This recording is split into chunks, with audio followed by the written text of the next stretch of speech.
Welcome to the Structure Studios online video series. This video will explain Stage 9, Custom Shapes. In this stage, you'll create outdoor kitchens, ramps, beams, and decorative elements. For this video, we'll set our grid to 6 inches and head to the Snaps menu to turn on Point, Line, and Grid. We'll also set the angle to World Angle and turn on Autocomplete. First, we'll create an outdoor kitchen. We'll use the measure guide to determine the location. Activate the measure tool and click the left corner of the house. Measure up 6 feet and 6 inches and click to set the distance. This marks the corner of the kitchen. Activate the line tool. Move to the right 2 grid spaces and click to start the shape.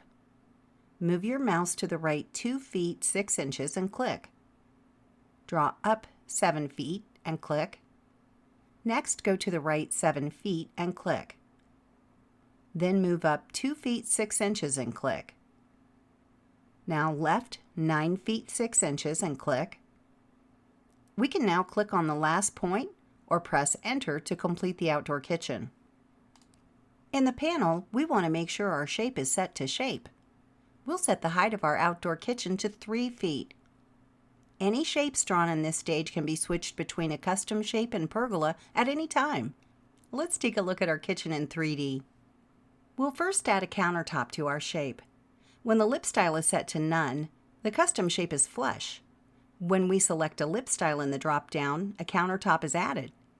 Select Square and set the lip height to 2 inches. Later in the materials stage, we can apply unique materials to the outdoor kitchen base and countertop. The shape has purple points. These modification points change the footprint of the shape. Click a purple corner point to adjust only that corner, or use the purple midpoint to adjust the entire side.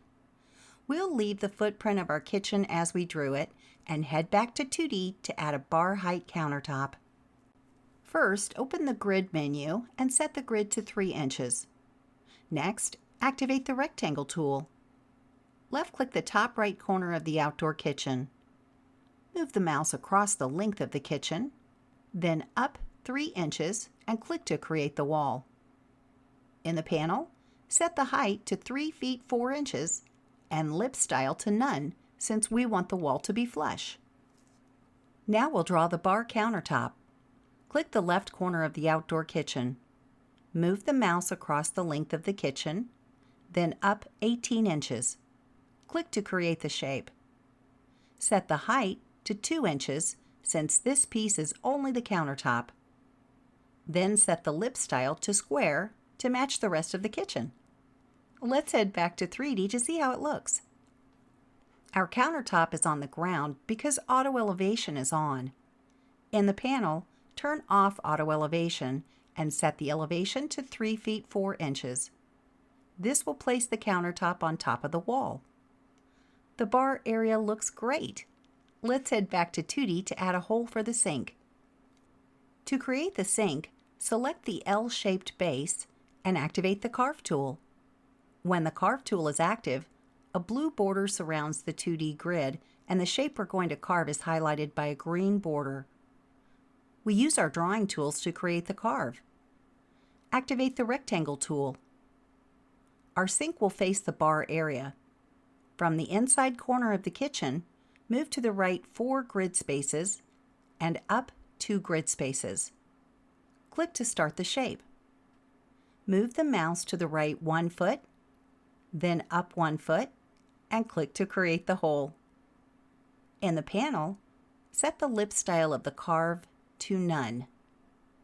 Under Hole Settings, turn on Depth and set the hole depth to 1 foot. Once our hole is set, click the Carve button to exit carve mode. Any hole created with the Carve tool is represented by dashed lines on the 2D grid. Let's head to 3D to see our hole. Since we set a depth, the hole cuts into the base by 1 foot. When depth is off, the hole will carve all the way through the shape.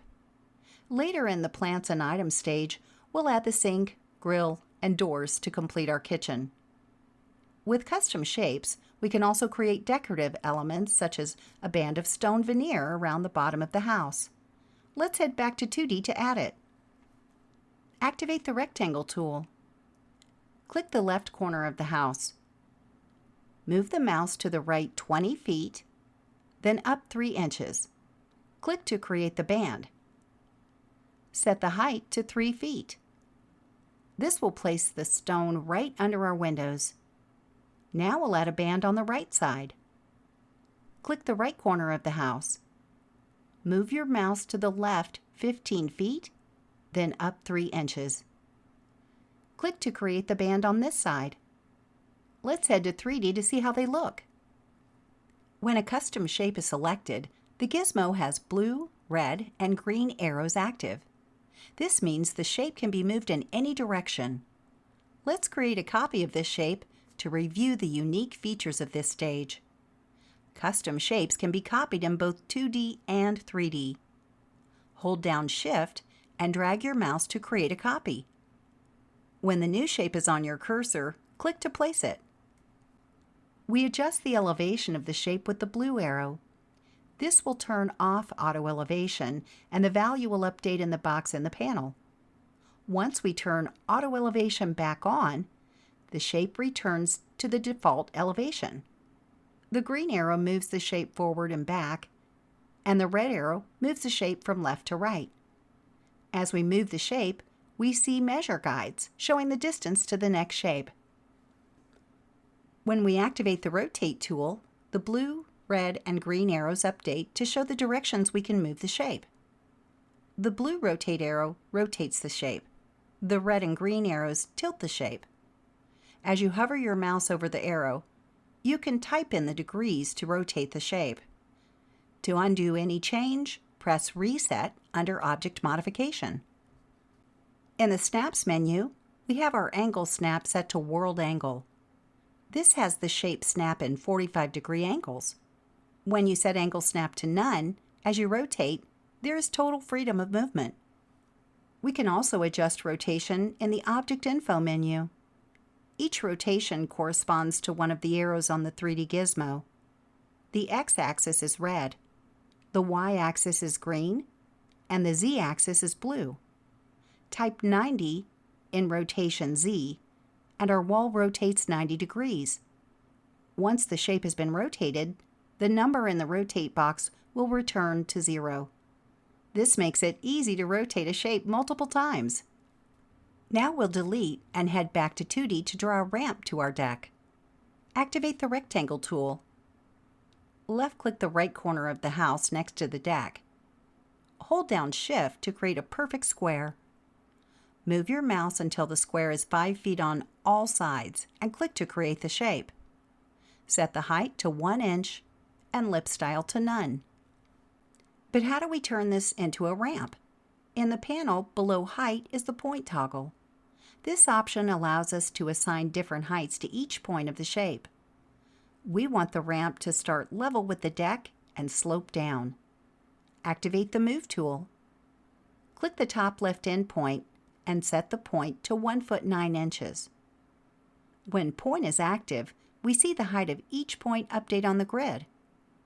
We have one corner set to 1 foot 9 inches and the other 3 corners set to 1 inch. The left side should be level. Press Reset to reset the shape back to 1 inch. Now click the left midpoint and type 1 foot 9 inches for point. Now the left side is 1 foot 9 inches, sloping down to 1 inch on the right. Let's head to 3D to see how it looks. The ramp looks good, but it's too steep. We can lengthen the ramp right in 3D. Click the purple midpoint and extend the ramp to the edge of the paver. Perfect! That's just what we need. This completes instruction on custom shapes. Thanks for watching. For more information, please visit structurestudios.com/help.